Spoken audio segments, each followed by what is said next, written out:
Hi, my name is Erickson from Ribbon Technical Center.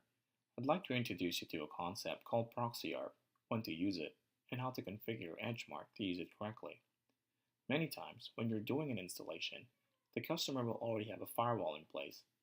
There are a variety of methods to install an EdgeMarc to work in conjunction with this firewall, but ideally, you want the firewall to manage the data security and the EdgeMarc to manage the voice security.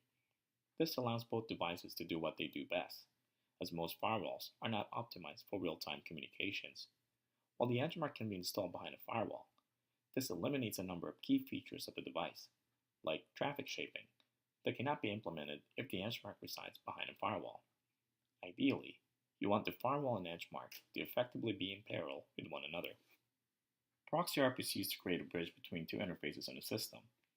Proxy ARP allows the system to respond to ARP requests for the IP address on interface that's specified. Without an ARP response, external devices would be unable to communicate with the requested IP address. In short, Proxy ARP is a network feature that allows a downstream device to be proxied using its upstream router's MAC address. Let's get started. To enable Proxy ARP, you will need three IP addresses that are on the same subnet. One IP address for the gateway, one IP address for the EdgeMarc's WAN interface, and a third one goes to the host that will be proxied. Log into the GUI and click on the Network tab. Then click on the Proxy ARP.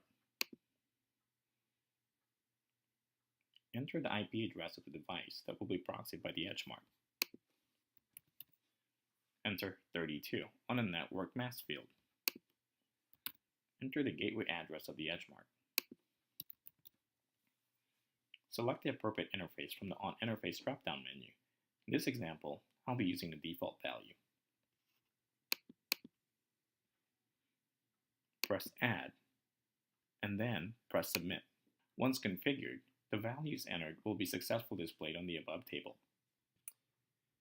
Once Proxy ARP has been successfully configured, you can now connect the Ethernet cable from the proxy device WAN port into one of the four LAN ports of the EdgeMarc.